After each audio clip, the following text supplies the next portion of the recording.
Silas saw the wild sea. A storm, the worst he'd seen in 50 years, raged around the craggy cliffs. Then, through the driving rain, he saw it. A flicker of light, far too small to be a ship. He grabbed his binoculars, his old heart pounding. It was a woman, clinging to a piece of driftwood, tossed about like a leaf in a hurricane. Silas risked all, launching his small boat.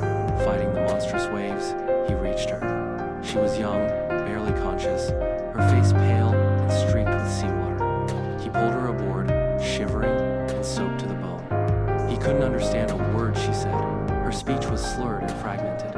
All she kept repeating was, "The cove, the stones," her voice barely a whisper. Silas got her inside the lighthouse, wrapped her in blankets, and gave her hot tea. As she slowly regained consciousness, she revealed more details, but they were disjointed and disturbing. She claimed to have taken a wrong turn on a coastal road, a road she didn't recognize, and then she was swept away by a sudden wave.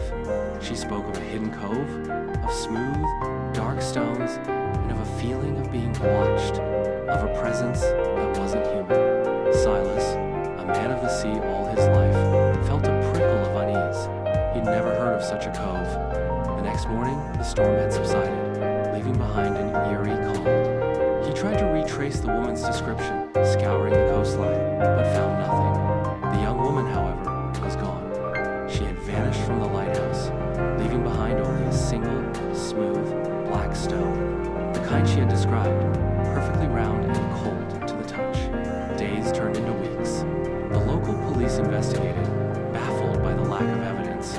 The woman's description, vague and fragmented, yielded no results. Then, a month later, Silas received a package.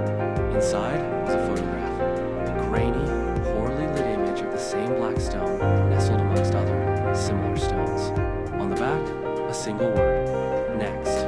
Silas felt a chill crawl down his spine. He knew then that the mystery of the young woman was far from over. The chilling details of her story, her ethereal description of the cove, the eerie coincidence of the stone, it all pointed towards something far beyond the ordinary. He knew, with a certainty that chilled him to his core, that he was not alone in this. Something was watching, something was waiting. The storm had passed, but the unsettling truth had only just begun to surface, leaving Silas with a terrifying realization. The woman was never just lost. She was a messenger, and he was next.